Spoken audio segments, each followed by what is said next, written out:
The following program is the final segment of the first audience presentation given by Dr. Peter Chojnowski. Fatima Fraud, Our Case for an Imposter Lucy. Part 3.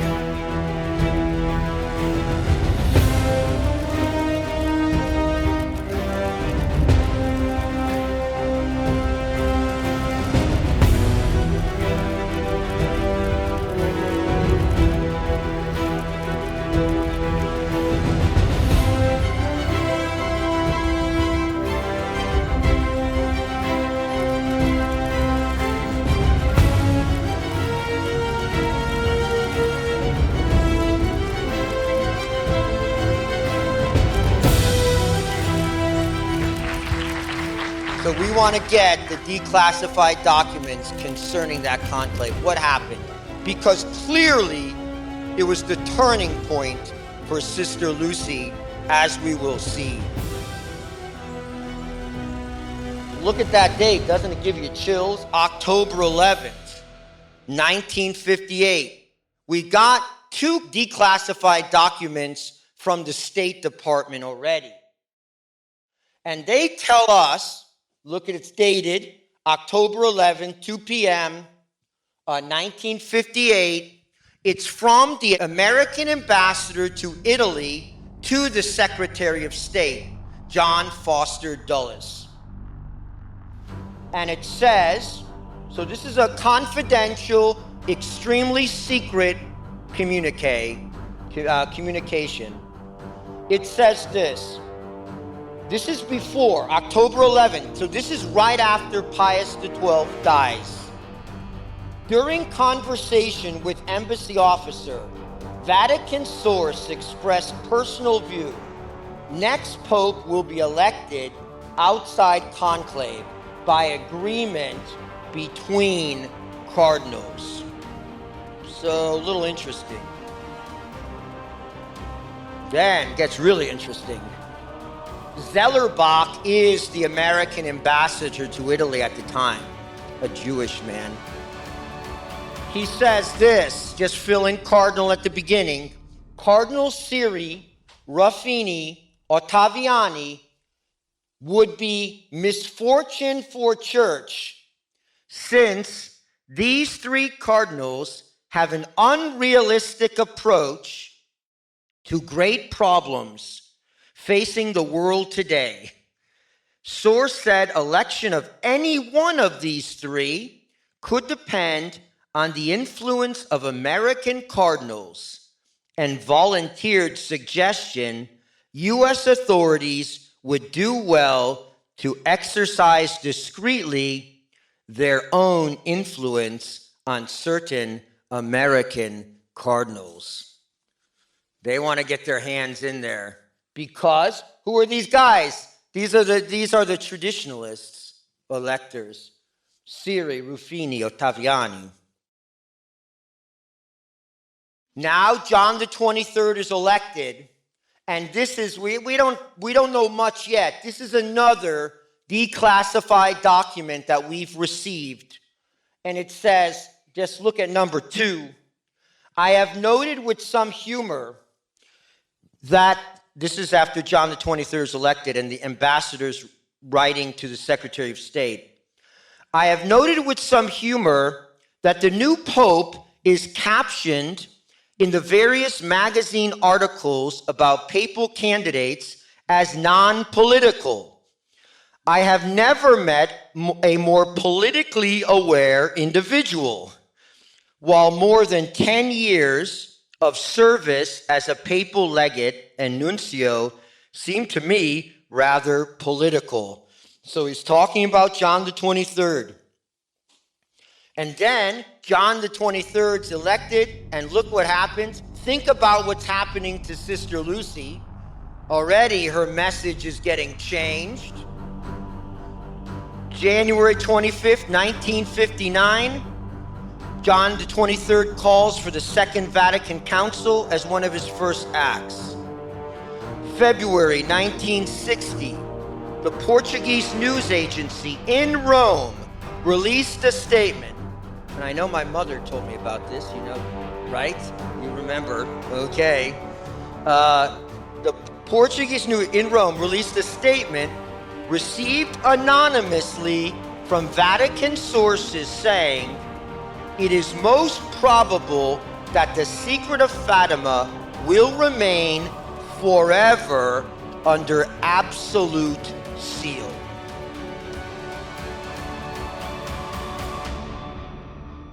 Remember, the secret was supposed to be revealed by 1960. And you ask yourself this, would Sister Lucy, if she had this mandate from Our Lady, would she allow this?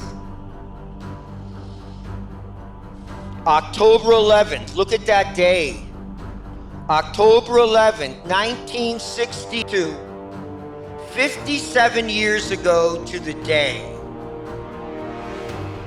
Today, John the 23rd opens the Second Vatican Council and makes his infinite remarks denouncing the prophets of doom.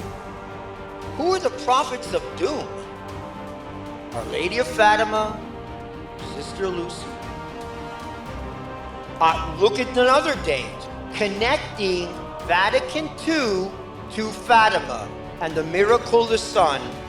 October 13th, 1962, marked the first initial working session of the council, wherein members of the top 10 conciliar commissions were elected. So Vatican II actually begins on October 13th, 1962. Okay, let's summarize what we've come to historically speaking. Sister Lucy, not publicly seen again.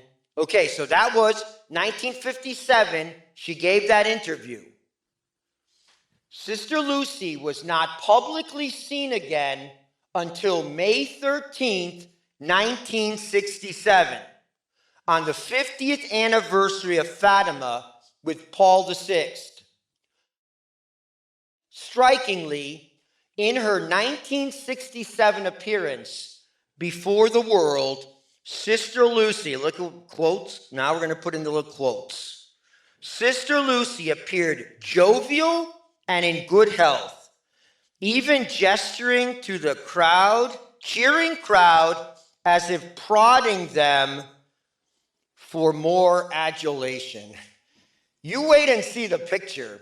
So that happens 1967. Look what happens 1968. All these years, one after another. Paul VI changed the rite of consecration and ordination, promulgates the new Mass. Now look at this. We have this letter. We've analyzed this letter. December 27th, 1969. Sister Lucy writes a strongly worded letter demanding complete obedience to Paul VI. You think that's going to be authentic, huh? This is her raising the roof motion of, cheerleading, getting the crowd all riled up for Paul VI. Give me a break. I can't go back to the other one. Can you imagine? Then, the strange interview in 1992 and 1993. Just one thing about this interview, both interviews were on October 11th. October 11th, 1992, and October 11th, 1993. It was with Carlos Evaristo, and it's videotaped. You can see it on the internet. You can see it on YouTube. What do you think she's going to say? Punishment is imminent. Do penance. Russia should be converted. Wrong. This is what she said in the interview. You can see her words saying it on tape. It was taped. The third secret, this is her. The third secret was not supposed to be revealed in 1960. The secret was meant only for the Pope and not the public. Russia did not need to be mentioned by name in the consecration. Heaven has accepted John Paul II's 1984 consecration. The Jews continue to be a chosen people of God. The triumph of the Immaculate Heart has already taken place. But it's an ongoing process, so it just doesn't seem like it. Okay, go. After you get off the hill, you pretty much see it's very ongoing, yeah. But it's on YouTube, you have to see it. She's at this Mass for the beatification of Jacinta and Francisca. And this is her receiving communion from John Paul II, 2000. As soon as, first of all, she goes up when he's giving her the host, she goes up to grab his hand, almost like she's used to receiving communion in the hand. And he has to sort of insert it in her mouth, strongly. And then, immediately after she gets communion, she starts kissing the hand of John Paul II. And then she asked her bodyguard if she could stay next to John Paul II on the altar while he was giving out communion. For the woman who received the Blessed Sacrament from an angel, who prostrated himself on the ground, in the same year, she had an interview with John Paul II that was taped. She held his hand for 2 hours during that interview. Summary of historical evidence. Warning from Our Lady that Lucia's life was in danger and would be in the future. A cascade of events bringing the late 1950s and the early 60s into sharp focus. Multiple sources announcing the third secret to be released in 1960. Powerful 1957 interview with Father Fuentes, and which was denied thereafter by the Diocese of Coimbra.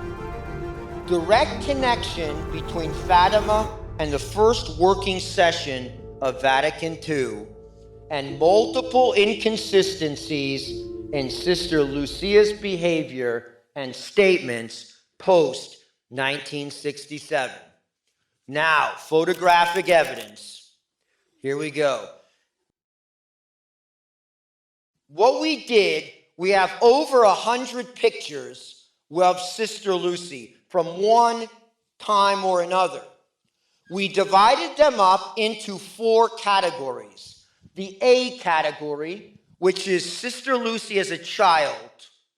The B category, which is Sister Lucy in the 1920s, 1940s, early 50s. Excuse me, that's the B category. The C category is Sister Lucy on that one day, May 13th, in 1967, when she was in Fatima. So that's subject C. Then subject D is post-1981, when John Paul II went to see her. All right, those pictures after 1981. Who did we consult? We consulted 2 board-certified plastic surgeons. We consulted periodontists. We consulted with a criminal forensic sketch artist, and I'll talk about her in a moment. And then we have an ophthalmologist. That information is released here for the first time. Okay, so what's the evidence?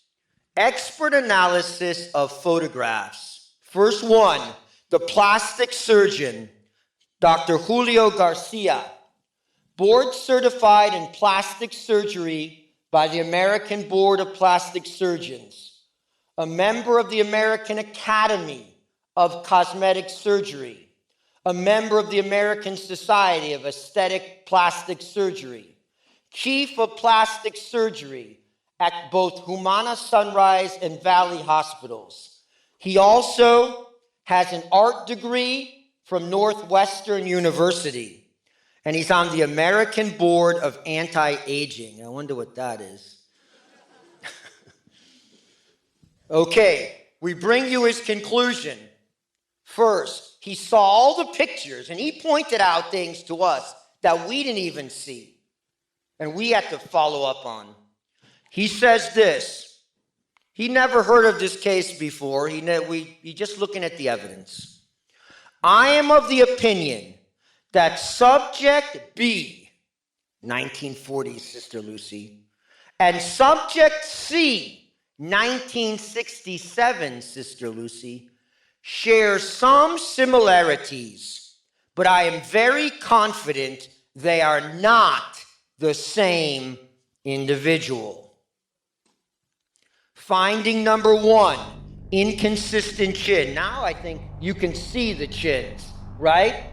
Same person? Same person?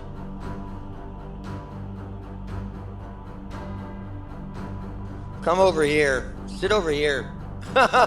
You gotta see these chins. Every single specialist goes, the chin, the chin, the chin, the chin.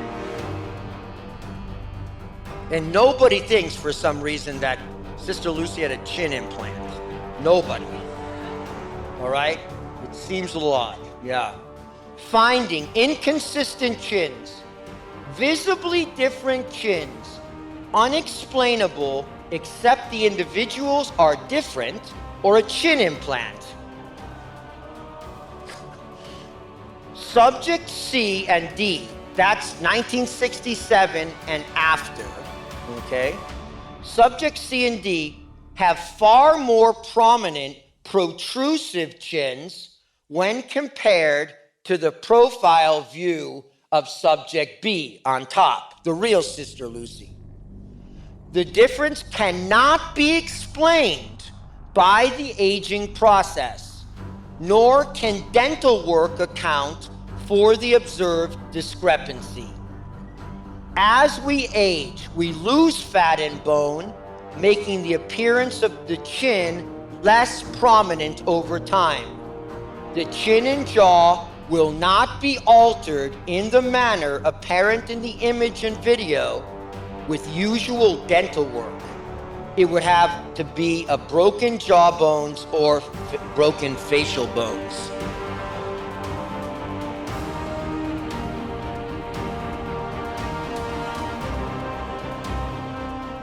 Why have they been saying it's the same person for so long? Here we go, side by side, profile view. These are the photos that the plastic surgeon picked out. Here we go again. Two Sister Lucy 2s on the bottom, and then the one Sister Lucy on the top. Now, okay, here we go. I bet you never thought about eyelid creases. Or I better put this down. Look what he says. This is quoting from his report to us. It would be very unusual to not be able to detect a crease in the upper lid when an individual is young, and then observe such a crease when that same individual ages. However, in images from the 1940s, it is nearly impossible to detect any crease in the upper eyelid. Yet, in the post-1967 photos, the upper lid crease is observable in nearly every photograph. Here we go again. You see up there is the first one. Sister Lucy 2 is on the bottom. This is 1967 over there, and this is 1999 over here. You see? Here we go again. This is, you got to really look.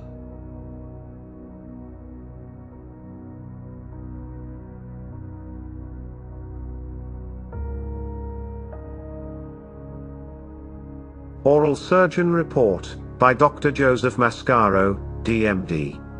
There is no good explanation, except two different individuals.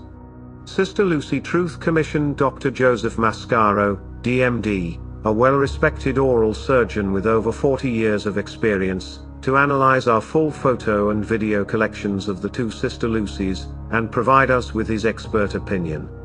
Dr. Mascaro points out that not only are the profiles of the two individuals in nearly opposite condition, but these differences cannot be explained through dental work, and are caused by different skeletal structures of the face. Because of this medical fact, Dr. Mascaro concludes, "It is my opinion that Lucy 1 and Lucy 2 are not, and cannot be the same individual." These opinions are offered to a reasonable degree of medical certainty. From Dr. Mascaro's Oral Surgeon Report. After reviewing the photographic and video evidence over the course of several months, it is clear that Lucy 1, subject AB, and Lucy 2, subject CD, are not the same individual. Several anatomical facts support this conclusion, particularly when the profiles are compared. Retrognathic versus prognathic profiles. Lucy 1's mouth, teeth, tend to extend anteriorly, forward. In other words, her mouth area sticks out relative to her other facial structures. This is an underlying feature of Lucy 1's skeletal structure. This skeletal structure would not significantly change if all of her teeth were extracted and dentures worn. In contrast, Lucy 2's profile presents a nearly opposite condition, a prognathic profile with a concave appearance. Lucy 2's presents maxilla, upper jaw, retrusion, and mandibular protrusion. This protrusion is observable as Lucy 2's mandible, chin, is nearly parallel to the tip of her nose, a spot anterior to her nostril. Yet, Lucy 1's chin is recessed relative to the tip of her nose. The most anterior part of Lucy 1's chin is vertically aligned to a spot posterior to her nostril. Tooth extraction and dentures. Skeletal structure would not significantly change if all of her teeth were extracted and dentures worn. Dentures, which seem to be at least reasonably well fit, further support the conclusion that these images depict two different people.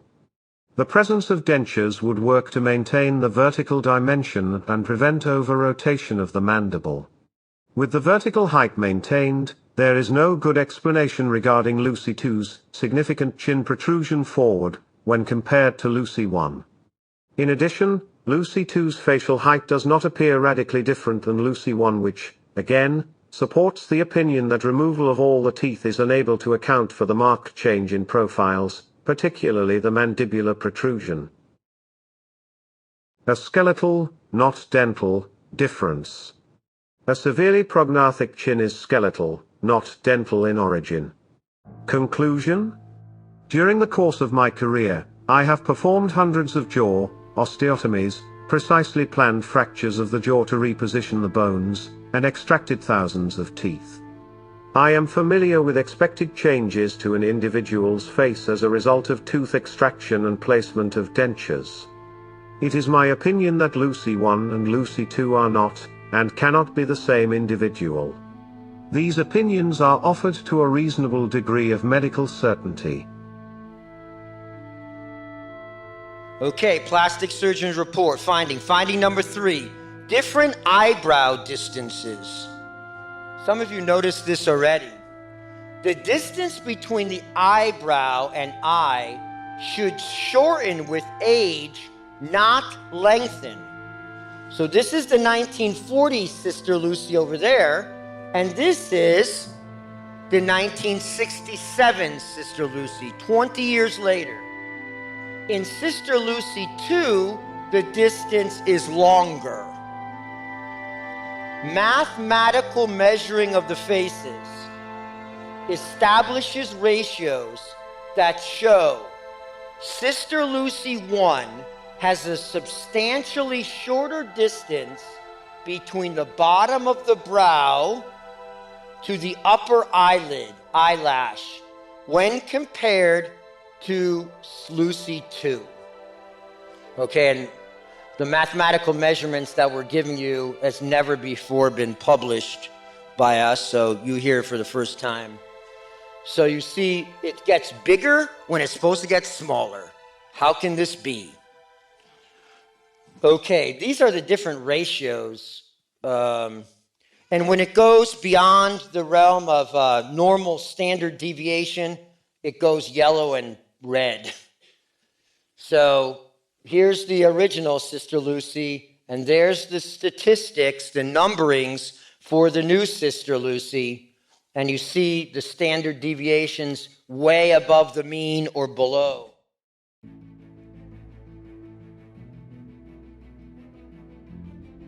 .42.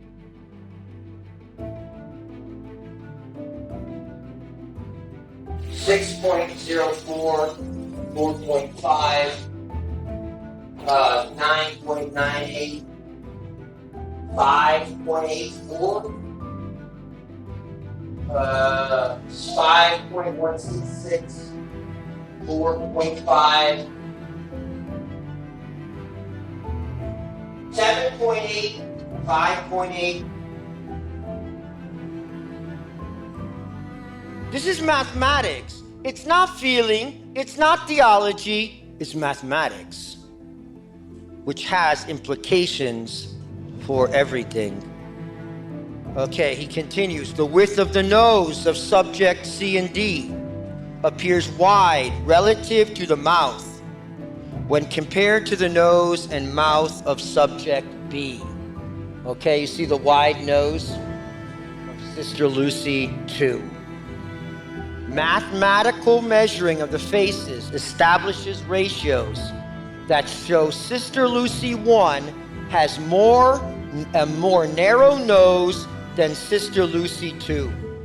When calculating the ratio of the width of the nose relative to the mouth and the interpupillary distance, width of nose is unaffected by aging or maturity. So the width of the nose doesn't change with aging or maturity. So therefore, why the mathematical differences? And here's the statistics. You can see all the red and the orange and the beyond the standard deviation. Okay, photographic anomalies. So you'll love this one. This is what Dr. Garcia pointed out to us. And we started looking into it and doing research. An unexpected insight during Dr. Garcia's analysis concerned a photograph. I'll show you it in a moment. At least one of the images appears to have been tampered with or otherwise altered. Specifically, subject C, exhibit 6, presents an image of subject C, that's the 1967 Lucy, that is incompatible with the lighting present in the remainder of the image. This is what he said. This is the most famous picture from the 1967 meeting between Sister Lucy and Paul VI. This picture. And it was published on June 13th, 1967, 1 month after the event. Look in. Okay. This is perhaps one of the most widely published. Okay, good. That's the newspaper that it appeared in. That's the picture. Okay. That was the newspaper, the Voz de Fatima, That was the newspaper produced by the shrine at Fatima. Whoa, what happened to Sister Lucy? She isn't really there. This is the source photo. You see the man with the glasses?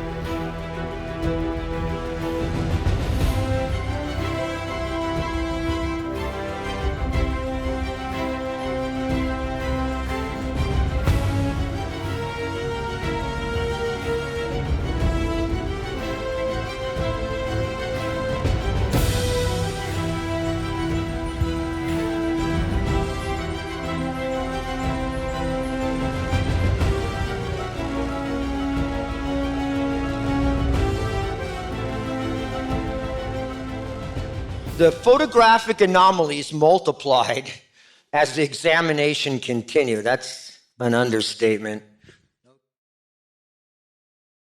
Sister Lucy, talking very closely, intimately, in a friendly way with Paul VI. All right, this huge crowd in the background. Notice this flag here, and notice the various characters. So they're talking, laughing. Guess what? Nope.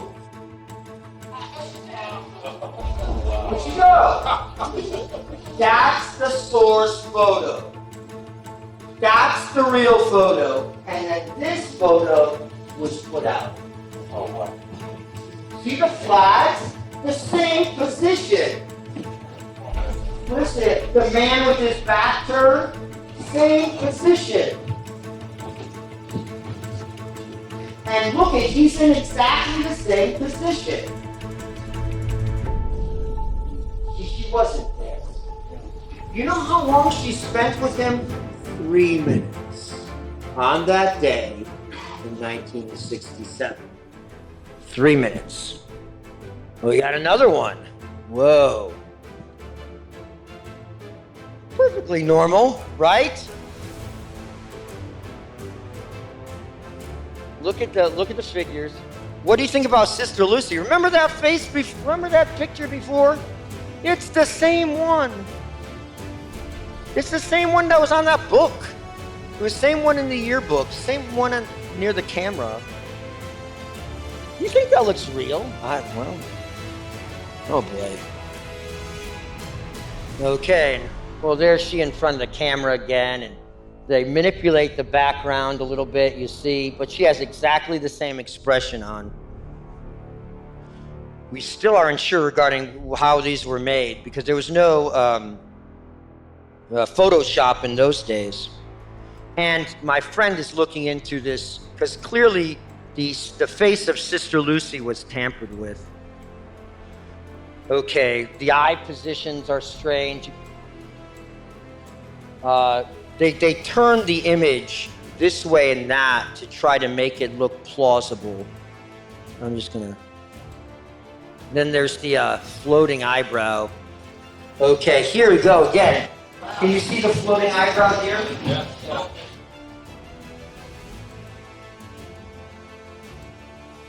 Notice, same picture. Okay, let's get to the same picture. Oh, there she is again.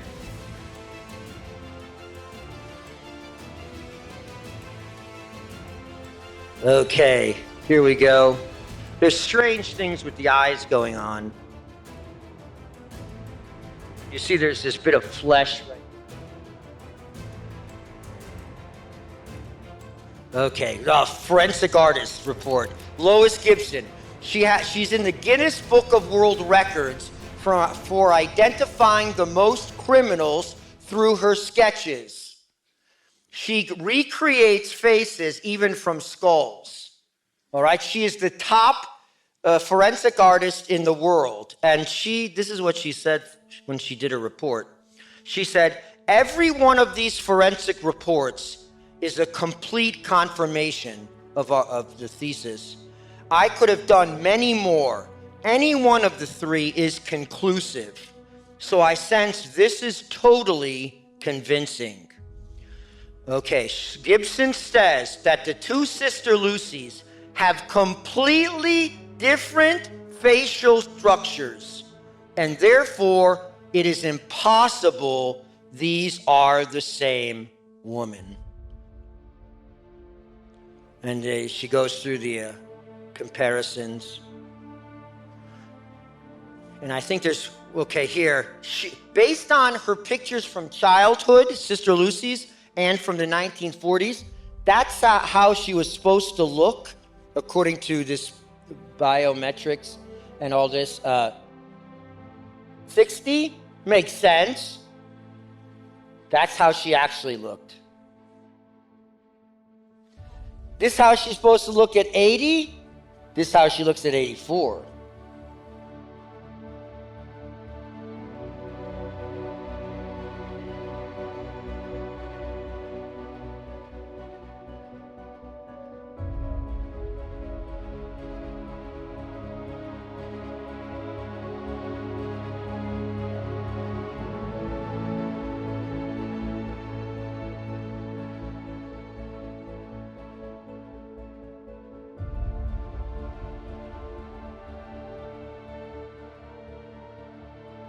Then we have facial recognition reports.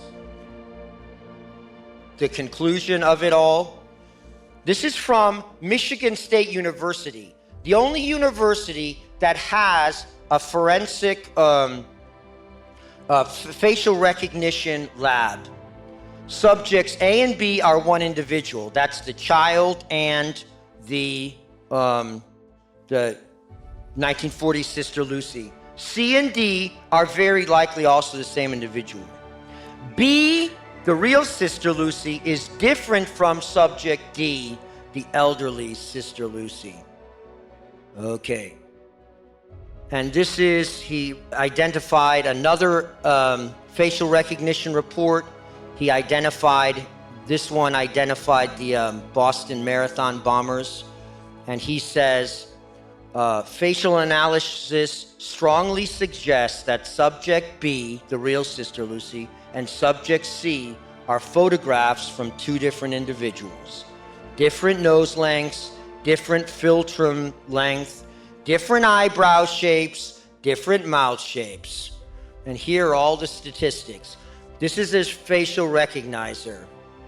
Some people forget faces as soon as they see them. Some people have an extraordinary ability to remember and identify and analyze faces. Well, this woman is ranked the #1 super recognizer in Australia. She's part of a whole cutting-edge research at the University of New South Wales. And she was ranked #1 in facial recognition. She's a super recognizer. Okay? And what did she say? And she sorted the pictures herself out. She concluded that the first two were the same person, child in 1940s, and the latter two displayed a different person.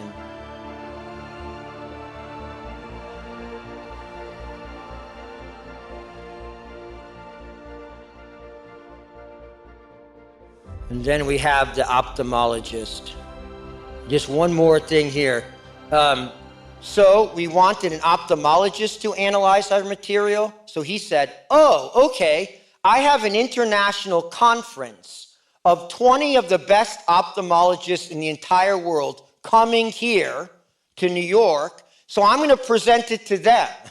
So he presented the Sister Lucy problem to these world-class ophthalmologists. You know what strabismus is? Lazy eye, right? Lazy eye. It doesn't fix itself. Well, it ends up where the majority, the supermajority of strabismus experts said the pre-1967 Sister Lucy does have strabismus, lazy eye syndrome. You see, her right eye is deviated. Her right eye. And then the other one, according to the supermajority of strabismus experts, the post-Sister Lucia does not have strabismus. And it doesn't get better with age. Okay? And medical treatments for this condition were not available during the relevant time frames applicable to Sister Lucia. Finally, handwriting evidence. Okay, we presented hundreds of pages of handwriting evidence to one of the best handwriting analysts in the world. And guess what he says? Not only the pictures, he didn't even look at the pictures, but he said, all the letters, all the signatures post-1960 were forgeries. Based on the hundreds and hundreds of pages he had looked at from the 1920s, 1930s, and 1940s Sister Lucy. Okay, I want to point out, this is the third secret of Fatima. This is something I wasn't expecting to find. He says the secret released by the Vatican was authentic, probably in her handwriting, probably meaning there's more to it. This is just the vision, there's probably more to it. And that's a mystery that we're not going to solve.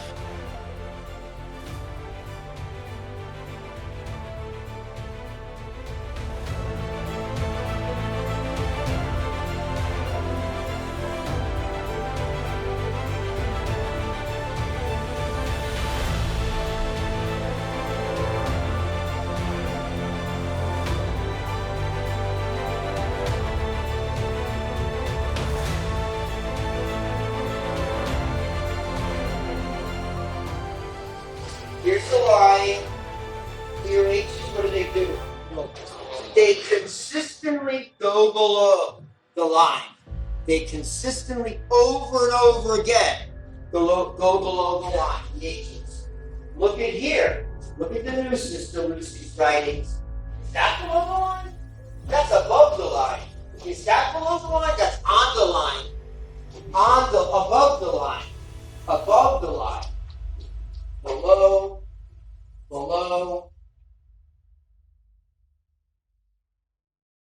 Okay, just the S's. Same S's. Hook. Real Sister Lucy. Hook. These are different samples. Hook. Hook. Look at here. No hook. No hook. No hook. No hook.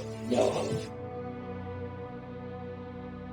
The letters from 1967, 1969, 1980 were all forgeries. In summary, but it's a clever hoax. It's a clever forgery. In summary, there are some similar strokes to the known writings of Irma Lucia that would be expected if the intent of the writer was to model or copy the writer's style of handwriting. Like all forged documents, the small micro movements and the connections of the pen often reveal details and errors that are not part of the natural writer's execution. In this case, the differences are significant and point to a different writer than the known writer Irma Lucia. There's her signatures. Same. That's the early one, 1940s. That's 1967, 1969. You see the differences? The loops and all that. Okay, we'll conclude this. The post-1960 writings are definitely by a different hand. These are his conclusions. A significant, noticeable discrepancy arises in 1967 and every sample thereafter. Notice the 1969 letter, forgery, demands obedience to Paul VI.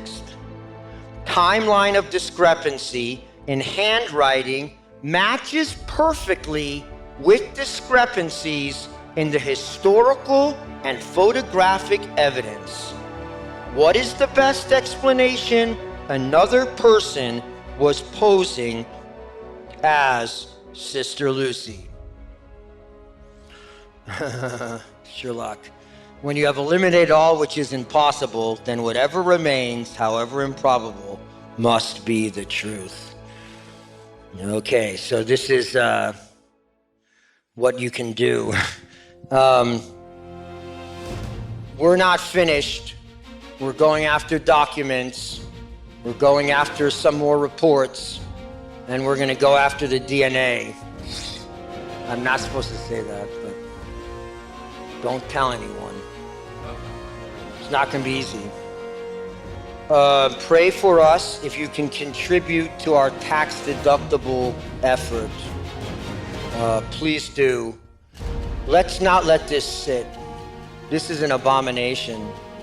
Let's get justice for dear Sister Lucy, because we owe her that, the true messenger of God and Our Lady.